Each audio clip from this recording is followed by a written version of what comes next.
In a world where love is a game of power, every glance, every whisper, and every forbidden touch could destroy a reputation. But for Benedict Bridgerton, love has never been about society's rules. It has always been about truth, beauty, and freedom. Season 4 of Bridgerton promises a storm of passion, and at its center stands Benedict, a man caught between his heart and the weight of his family name. His story is not one of perfect love, but of desire painted in shades of rebellion. And this time, the artist himself becomes the masterpiece. Benedict Bridgerton has always been different. In a family of charm, duty, and high expectations, he has never truly fit the mold. While his brothers chase status and responsibility, Benedict chased color and imagination. He looked at the world not as it was, but as it could be. His soul belonged to art, to the freedom of expression and the thrill of creation. But even the most creative hearts are not free in a society ruled by titles and appearances.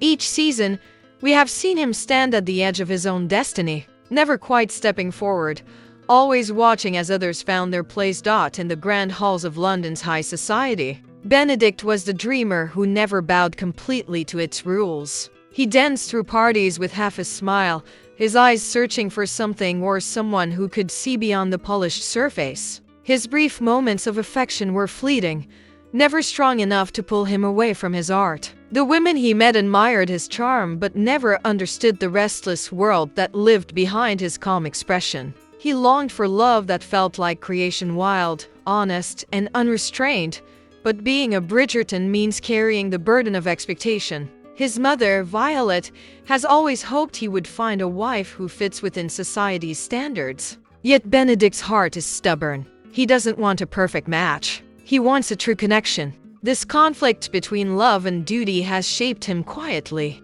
Beneath his polite laughter and sharp wit, there's a quiet sadness, the ache of a man who knows he is meant for something greater than what the world allows him to have. As we approach season 4, Benedict stands at a crossroads. His older brother, Anthony, has found love after a storm of heartbreak, and the Bridgerton name shines brighter than ever. But what about Benedict? Will he continue to drift between art and obligation, or will he finally risk everything for a love that feels real? The whispers of London are growing louder, and the town waits eagerly to see which path he will choose. They call him the second son, the artist, the gentleman dreamer, but soon they will call him something else. Because when Benedict falls in love, the world of Bridgerton will never look the same again. It began on an evening painted in gold and candlelight, the kind of night that whispered secrets through the walls of Mayfair. The town gathered in their glittering gowns and polished smiles, but among the crowd, Benedict Bridgerton's eyes caught something, or rather, someone who didn't quite belong. She wasn't dressed to impress, nor did she care to be seen. Her presence was quiet, but it carried an energy that drew him in like a shadow meeting the sun. She was different. Not just in the way she moved, but in the way she didn't move for anyone's approval. Her laughter wasn't delicate or rehearsed. It was real, alive, unfiltered, and almost rebellious. Benedict watched as she slipped away from the ballroom, escaping the noise, her fingers brushing against the walls as if searching for something unseen. He followed her, not out of curiosity, but because in that moment, she felt like a secret meant only for him. Her name was Clara Hartwell, an artist's muse with a story she refused to tell. The whispers said she once belonged to a scandal that London chose to forget, that her beauty ruined reputations and inspired paintings now hidden in private collections. But Benedict didn't care about her past. He cared about the way she looked at the world, as though she'd lived 1,000 lives and survived every one of them. When she spoke of art, her words sounded like poetry. When she smiled, it was like seeing sunlight after a storm. For the first time, Benedict met someone who understood the ache inside him, that quiet longing to live beyond expectations. Clara wasn't impressed by his family name or the charm that made others blush. She challenged him, pushed him to see art not just as beauty, but as truth. Under her influence, his paintings began to change. They were no longer careful or polite. They were bold, raw, alive. She awakened a side of him that had been buried beneath duty and doubt. But Clara came with secrets. She avoided the ton, never stayed too long in one place, and always looked over her shoulder as if being followed by a ghost from her past. There were rumors of a forbidden romance, of debts unpaid, and of a scandal that nearly destroyed her once before. To society, she was dangerous. To Benedict, she was freedom. He knew loving her would invite trouble, whispers, disapproval, perhaps even exile from the life he'd always known. But every time he looked at her, the world around him blurred. The rules, the titles, the gossip, they all vanished. For the first time, Benedict wasn't just painting art. He was living it, and though neither of them would say it aloud, they both knew this love wasn't meant to be simple. It was meant to be unforgettable. Because when an artist falls in love with a mystery, he doesn't just capture her face, he captures her soul. And once the soul is painted, there's no turning back. There are moments when love stops being a dream and becomes a test. For Benedict Bridgerton, that moment arrived quietly, like a storm that begins with a single drop of rain. What began as inspiration soon turned into obsession, a dangerous kind of love that demanded everything he had. His world of colors and canvases started to blur with Clara's face. Every brushstroke became a confession. Every painting, a memory he couldn't erase. But in the glittering world of London's high society, love built on passion was the one thing that could destroy him. The whispers started first, soft, poisonous, and unstoppable. Clara Hartwell was seen leaving his studio after dark. Her name began to circulate among those who thrived on gossip. The ton doesn't forgive easily, and it certainly doesn't forget. A Bridgerton with a fallen woman, they sat behind fans and teacups, pretending to pity him while secretly enjoying the scandal. The family name, once spotless, now trembled under the weight of rumor. Violet Bridgerton tried to warn him. She reminded him of his duty, of the legacy his father left behind, of the example his siblings had set. But how could he explain to her that for the first time in his life, he felt alive? That Clara wasn't a distraction, she was the truth he'd been searching for in every brushstroke and every sleepless night. She didn't just see the artist in him, she saw the man he tried so hard to hide. Still, the world refused to understand. Anthony, ever the protective brother, confronted him one evening, his voice steady but sharp. "You're gambling with more than your heart, Benedict. You're gambling with our name." But Benedict only smiled, a tired, broken smile, because for him, love had already become worth the risk. He knew the cost. He just wasn't ready to pay it yet. As the weeks passed, Clara's past began to surface like cracks beneath fresh paint. An old lover, a powerful man with too much pride and too many connections, returned to London. His presence was a warning one Benedict couldn't ignore. The man's eyes carried the kind of anger that could ruin reputations and lives with a single whisper. Benedict found himself torn between protecting Clara and protecting his family. Clara, too, began to change. The freedom that once defined her turned into fear. She avoided his gaze, avoided his touch, as if love itself had become too heavy to hold. "They'll never let us be," she said one night, her voice breaking. But Benedict refused to believe it. "Let them talk," he whispered. "Let them choke on their own rules. I'll paint a world where only we exist."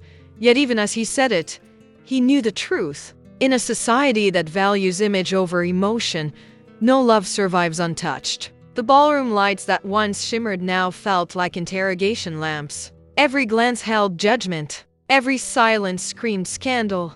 And still, Benedict loved her deeply, recklessly, endlessly. But love, as he was learning, is not just about feeling. It's about sacrifice. It's about losing something to prove what truly matters. And for Benedict Bridgerton, the question wasn't whether he would fight for Clara. It was whether he could survive the cost of loving her.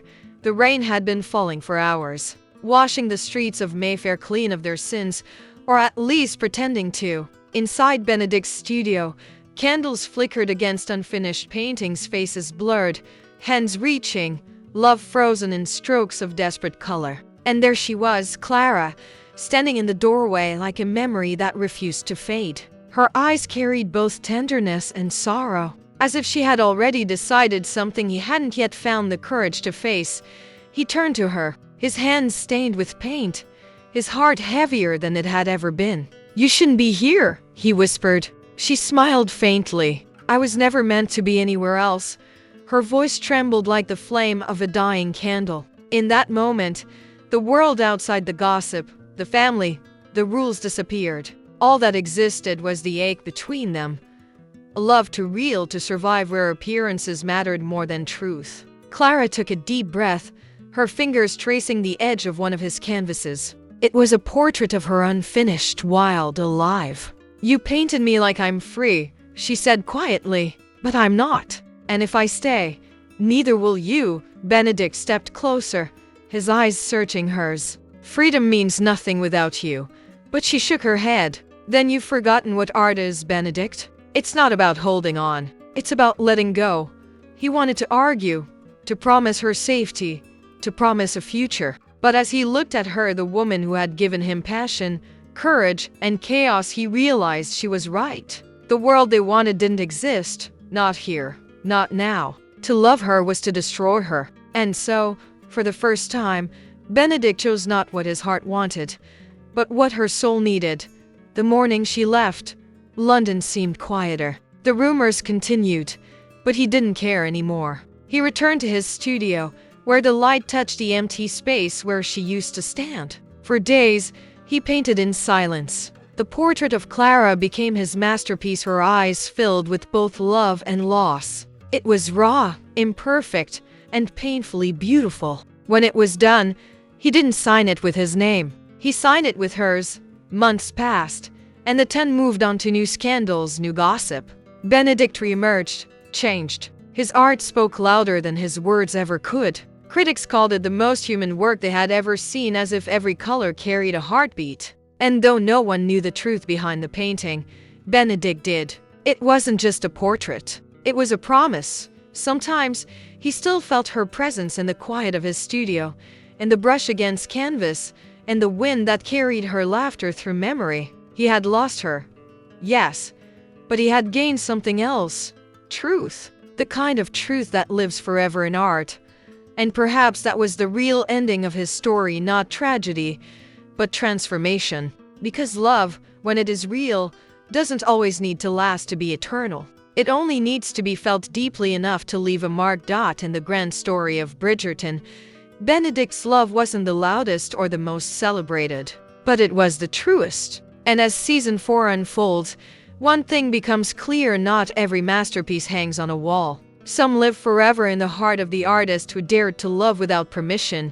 Years later, when the scandal had long turned into a whisper of the past, Benedict Bridgerton's name carried a new kind of weight, not just as a gentleman of the ton, but as an artist whose work touched something deeper than beauty. The world had changed around him. The balls had grown louder, the dresses grander, but beneath all that glitter, Benedict had found silence, a silence filled with memory. In that quiet space between fame and solitude, she still existed, not as a ghost, but as a heartbeat that refused to fade.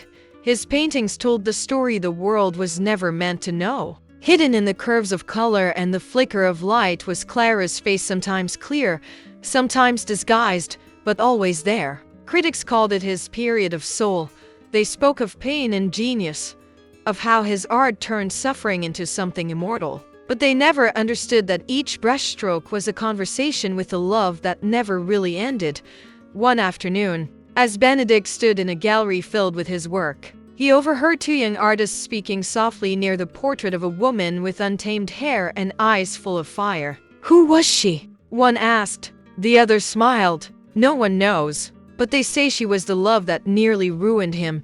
Benedict turned away with a quiet smile. They were half right. She didn't ruin him. She revealed him, though he never married. He lived a life filled with creation, laughter, and quiet rebellion. Every season, the Bridgerton house grew busier with nieces and nephews, with stories and laughter, but Benedict remained the same, the man who painted what others feared to feel. Sometimes his family would find him standing by the window, looking out at the sky as though waiting for something or someone. And in those moments, even the wind seemed to carry her name. But love like theirs doesn't end with distance or time. It becomes something else, a truth that lives quietly beneath the surface of life. In his final years, Benedict painted one last portrait. It was not grand or ornate. It was simple, two figures standing beneath a storm, hands almost touching, their faces hidden by the light. When asked what it meant, he only said, "It's not about loss, it's about remembering."